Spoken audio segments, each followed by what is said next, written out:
तर मित्रांनो, आज आपण या व्हिडिओमध्ये इयत्ता 4थी परिसर अभ्यास भाग 2 या विषयातील पाठ 7वा अभ्यासणार आहोत, शिकणार आहोत.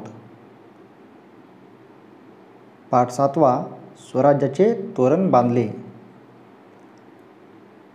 रायरेश्वराच्या देवालयात शिवरायांनी आपल्या सवंगड्यांसह स्वराज्य स्थापनेची प्रतिज्ञा केली. पण केवढे अवघड कार्य होते ते. दिल्लीचा मुघल बादशाह, विजापूरचा आदिलशाही सुलतान, गोव्याचे पोर्तुगीज आणि जंजिरेचा सिद्दी अशा 4 सत्ता त्यावेळी महाराष्ट्रावर हुकूमत गाजवत होत्या. या सत्तांचा दरारा मोठा होता. त्यांच्या विरुद्ध काढायची कोणाची हिंमत नव्हती. तर बघा, रायरेश्वराच्या देवालयात शिवरायांनी आपल्या सवंगड्यासह स्वराज्य स्थापनेची प्रतिज्ञा केली. या अगोदरच्या पाठात आपण पाहिले आहे. पण हे कार्य काही सोपे नव्हते. त्यांनी प्रतिज्ञा केली होती स्वराज्य स्थापनेची, पण स्वराज्य स्थापनेचे हे जे कार्य आहे ते काही एवढे सोपे नव्हते. कारण त्यावेळी दिल्लीचा मुघल बादशाह, विजापूरचा आदिलशाही सुलतान, गोव्याचे पोर्तुगीज आणि जंजिरेचा सिद्दी अशा ह्या ज्या 4 सत्ता आहेत त्यावेळी पूर्ण महाराष्ट्रावर हुकूमत गाजवत होत्या. आणि या सत्तांचा दरारा जो आहे तो काही साधासुद्धा नव्हता. आणि त्यांच्या विरुद्ध कोणी थोडं वाईटसुद्धा बोलायची कुणाची हिंमत होत नव्हती. आणि अशा वेळेस शिवरायांनी स्वराज्य स्थापनेची प्रतिज्ञा केलेली होती. अशा बिकट परिस्थितीत शिवरायांनी स्वराज्याचा मंत्र उच्चारलेला होता. कुठे शत्रूच्या फौजांचे अफाट बळ आणि कुठे शिवरायांच्या सवंगड्यांचे अल्पबळ. पण शिवरायांचा निश्चय कसा होता? अढळ होता. त्यातूनच बळ निर्माण झाले. तर बघा मित्रांनो, स्वराज्याचा मंत्र शिवरायांनी उच्चारला खरा, परंतु शत्रूकडे फौजांचे कसे अफाट बळ होते आणि शिवरायांकडे एवढे काही बळ वगैरे काही नव्हते. फक्त सवंगड्याचे तेवढेच सवंगडी एवढेच त्यांच्याकडे बळ होते. पण शिवरायांचा जो निश्चय आहे तो काही साधासुद्धा नव्हता. त्यांनी अढळ निश्चय केलेला होता. त्यातूनच त्यांना बळ निर्माण झालेले होते. तोरणगड. शिवरायांकडे पुणे, सुपे, चाकण व इंदापूर या परगण्यांची जहागीर होती. जहागिरीतील किल्ले विजापूर दरबारातील अधिकाऱ्यांच्या ताब्यात होती. किल्ल्यांशिवाय कसले आहे स्वराज्य? ज्याचे किल्ले त्याचे राज्य. किल्ला ताब्यात असला की आजूबाजूच्या प्रदेशावर सत्ता चालते. डोंगरी किल्ला म्हणजे राज्याचा एक मुख्य आधार. तेव्हा एखादा भक्कम किल्ला लवकर हस्तगत केला पाहिजे असे शिवरायांना वाटू लागले आणि त्यांनी किल्ला हस्तगत करायचा असे मनाशी ठरवले. तोरणा किल्ला शिवरायांच्या डोळ्यापुढे होता. तोरणा हा किल्ला जो आहे तो शिवरायांच्या डोळ्यापुढे होता हस्तगत करण्यासाठी. पुण्याच्या नैऋत्येस 64 किलोमीटरवर कानद खोऱ्यात हा किल्ला आहे. पुण्याच्या नैऋत्येस 64 किलोमीटरवर कानद कोणत्या खोऱ्यात? कानद खोऱ्यात हा किल्ला आहे. डोंगरी किल्ल्यात तोरणा किल्ला, मोठा बाका. डोंगरी किल्ल्यामध्ये जो आहे तो किल्ला जो आहे सर्वात मोठा मजबूत असा किल्ला जो आहे तो तोरणा किल्ला. त्या किल्ल्यावर 2 भक्कम माच्या होत्या. तर एक होती झुंजार माची आणि दुसरी बुधला माची. तर या 2 माच्या त्या किल्ल्यावर होत्या. तर माची म्हणजे काय? तर माची म्हणजे किल्ल्याच्या चढणीवर नैसर्गिकरित्या सपाट झालेल्या भागाची तटबंदी म्हणजे माची. तर झुंजार माची नावाप्रमाणे झुंजार आहे, लढाऊ आहे. किल्ल्यावरून खाली उतरण्यासाठी एकच वाट आहे, ती आहे झुंजार माचीवरून. ही वाट अतिशय अवघड आहे. वाटेवरून चालताना जरासा तोल गेला तरी चालणारा खाली दरीत कोसळून पडणार अशी ही वाट आहे. महाराष्ट्रातील बळकट किल्ल्यात तोरणा किल्ला गणला जातो. महाराष्ट्रातील जे काही बळकट किल्ले आहेत त्यामध्ये तोरणा किल्ल्याचं नाव हे समाविष्ट आहे. किल्ल्यावर तोरणजाई देवीचे देऊळ आहे. तर या किल्ल्यावर काय आहे तर तोरणजाई या देवीचे देऊळ आहे. त्यावरून त्या किल्ल्याला तोरणा हे नाव पडले. एवढा प्रचंड किल्ला, पण आदिलशहाचे या किल्ल्याकडे फारसे लक्ष नव्हते. किल्ल्यावर पुरेसे पहारेकरी नव्हते की दारुगोळा नव्हता. शिवरायांनी हे हेरले. शिवरायांच्या हे लक्षात आले की आदिलशहाचे या किल्ल्याकडे जास्त काही लक्ष नाही आहे. किल्ल्यावर जास्त काही पहारेकरी नाहीत आणि या किल्ल्यावर काही दारुगोळाही नव्हता जर कोणी आक्रमण केले तर प्रत्युत्तर द्यायला. तर शिवरायांच्या हे लक्षात आले. शिवरायांना नेमके हेच हवे होते. तोरणा जिंकून स्वराज्याचे तोरण बांधायचे असे त्यांनी ठरवले. शिवरायांनी काय ठरवले तर तोरणा हा जो किल्ला आहे तो जिंकायचा आणि स्वराज्याचे तोरण बांधायचे असे शिवरायांनी ठरवले.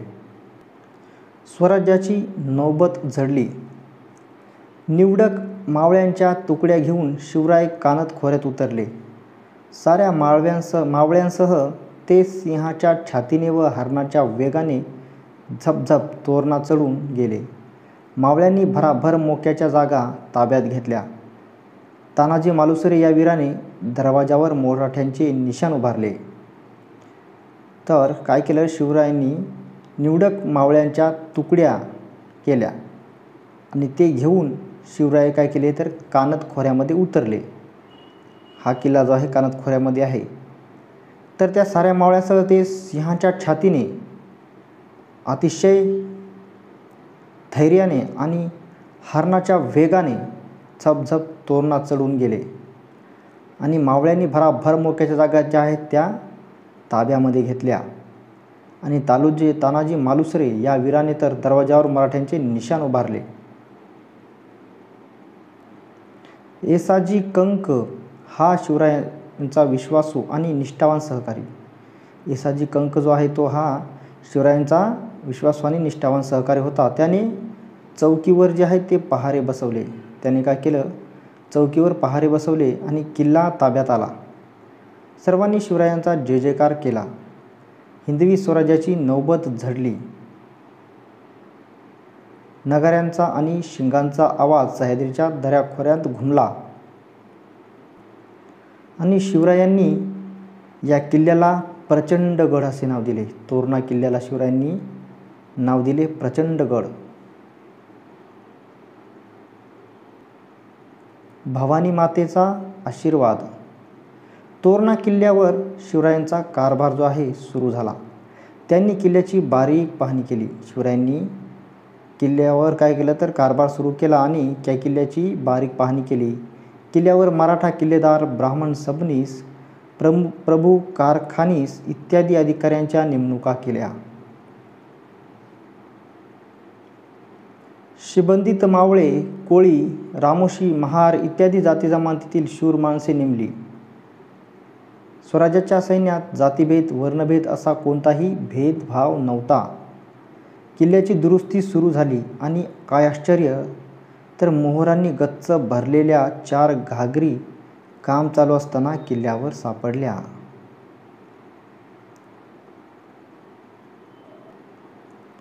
कामकऱ्यांना आनंद झाला.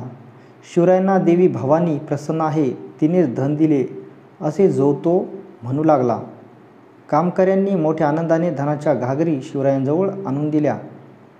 एका मोहरेलाही कोणी हात लावला नाही. स्वराज्याचे धन होते ते त्यांनी आपल्या धन्याच्या स्वाधीन केले. स्वराज्याच्या कार्यासाठी एवढे धन एकाकी सापडले म्हणून शिवरायांना हुरूप आला. आपल्या कार्याला आई भवानीचा आशीर्वाद आहे असे त्यांना वाटले. हे धन स्वराज्याच्या कामी आले. या धनातून शिवरायांनी शस्त्रे विकत घेतली. दारुगोळा जमा केला. उरलेल्या धनातून त्यांनी एक बेत सिद्धीस नेण्याचे ठरवले. तो बेत असा, तोरण्यापासून 15 किलोमीटरवर पूर्वेला मुरुंब देवाचा डोंगर आहे. शिवरायांनी तो हेरून ठेवला होता. हा डोंगर खूप उंच, अवघड आणि मोक्याचा होता.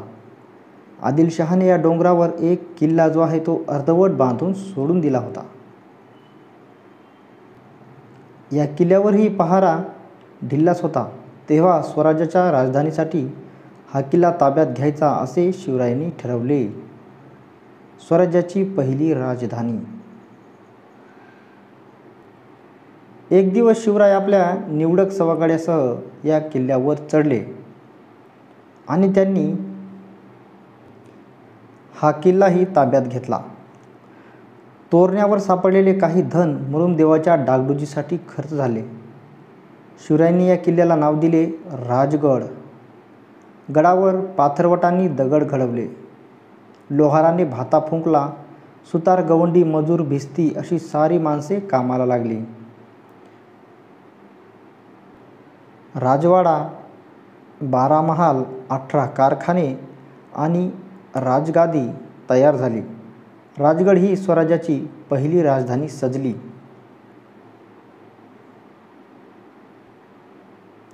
स्वराज्याची घोडदौड. शिवरायांची जी घोडदौड आहे ती सुरू झाली.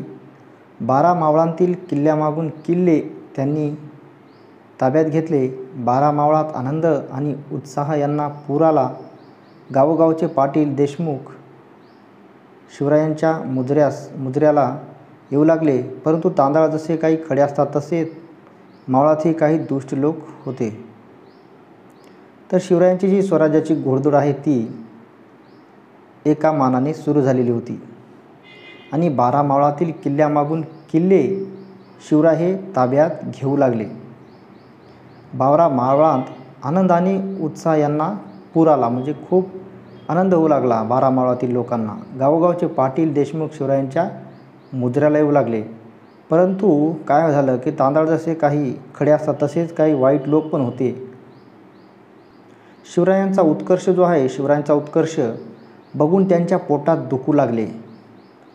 शिरवळच्या आदिलशाही ठाणेदाराकडे शिवरायांविरुद्ध तक्रारी गेल्या. ठाणेदाराने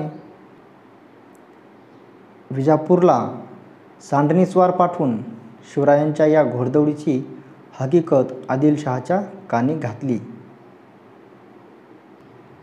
शिवरायांचे चातुर्य. आदिलशहा चकित झाला. त्याने शहाजीराजांना जाब विचारला. शहाजीराजांना मोठा पेच पडला, पण त्यांनी वेळ निभावून नेली. जहागीरचे रक्षण करण्यासाठी स्वतःकडे एकही किल्ला नाही, म्हणून शिवाजीराजांनी किल्ला घेतला असावा असे शहाजीराजांनी आदिलशहास सांगितले. आणि काय केलं तर शिवरायांनी काय केलं, आदिलशहाकडे एक जासूस पाठवला. जहागीरचा कारभार व्यवस्थित चालावा म्हणून आम्ही किल्ला घेतला. आदिलशहाच्या हितासाठीच किल्ला घेतला, यात दुसरा काहीही हेतू नाही, असे धूर्तपणाचे उत्तर शिवरायांनी आदिलशहाला पाठवले. कोंढाणा आणि पुरंदर हे 2 किल्लेही मोक्याचे होते. शिवरायांनी तेही युक्तीने काबीज केले. त्यानंतर रोहिडा ताब्यात घेतला. स्वराज्याची घोडदौड अशी जोरात सुरू झाली.